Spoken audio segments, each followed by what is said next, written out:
Amazing story facts of ancient Greece that you should know about. Ancient Greece was full of great heroes, gods, and monsters. So let's learn some amazing stories about them. The very first fact is also the best hook for any story. The hero always starts off as an underdog. Let me explain.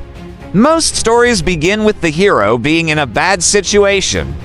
For example, in the story of Perseus, the winged horse Pegasus was born from the blood of Medusa when Perseus beheaded her. But before he could even ride his own father's immortal horse, he had to be raised by a king and queen who took him in after he killed his grandfather, King Polydex, because he wanted to marry Perseus's mother, Danae. So Perseus started out as an underdog because he was just a baby.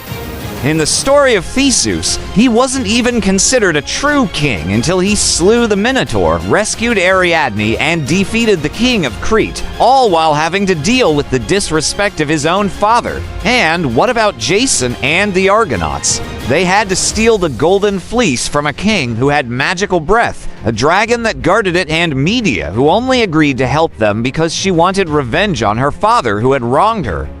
Every hero has to start somewhere, and usually they start at rock bottom.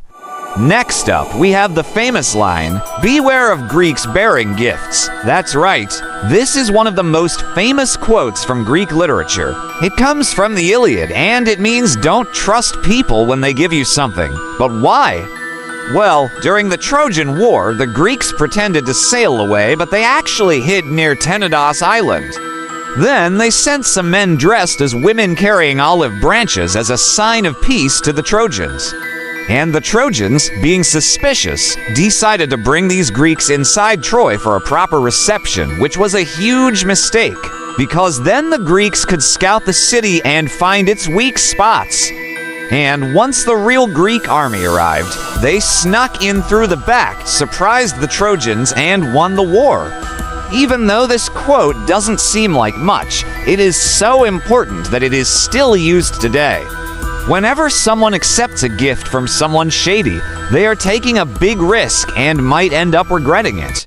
And for our next sound like human fact, I will tell you about a famous battle, the Battle of Marathon. It happened in 490 BC when the Persian king Darius wanted to punish the Athenians because they helped the Ionians rebel against the Persians. He assembled a massive navy and an army of 20,000 soldiers, marched them to the coast of Attica, and then sent them to attack the city of Marathon. The Athenians had less than 10,000 soldiers, so they asked their allies for help. When the Spartans were asked to help, they said that they would arrive in time to save the day, but only if the Athenians could send them 2 words on a golden tablet. After the battle, the Athenians won, but not before Miltiades, the Athenian general, tricked the Persians. You see, the Persians were waiting for their reinforcements to arrive, so they didn't think that the Athenians would dare to attack. However, Miltiades knew that the Spartans would come too late if he didn't strike fast, so he ordered his men to charge into battle. The Persians were caught off guard and suffered heavy losses. As soon as the Spartans could reach the battlefield, it was already over. All because of those 2 words, come and see. For our next amazing fact, I will tell you about a hero who didn't want to be a hero, Theseus. Theseus was the son of Poseidon and King Aegeus of Athens, but he was raised in Troezen by his grandfather, King Pittheus. One day, Theseus visited his father's grave and accidentally killed someone by pushing them off a cliff. Because he was sad, he stayed at the palace of King Minos of Crete for 3 years. But eventually King Minos demanded tribute from Athens, including 7 young men and 7 maidens to be sacrificed to the terrible monster, the Minotaur. Once there, Princess Ariadne fell in love with Theseus, so she gave him a ball of thread so he could find his way out of the labyrinth where the Minotaur lived. But what does this all have to do with sounding like humans? Well, both the story of Theseus and the story of Perseus have the same beginning. Both Theseus and Perseus traveled to faraway places.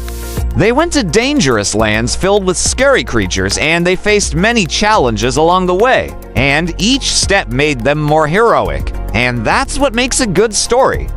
We get to watch the hero grow and become stronger.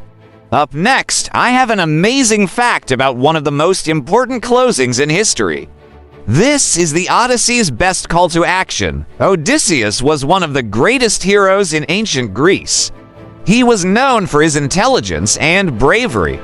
In Homer's epic poem, the Odyssey, Odysseus goes on a long journey home after the Trojan War, facing many obstacles along the way. Finally, after 20 years, he returns home to Ithaca disguised as a beggar.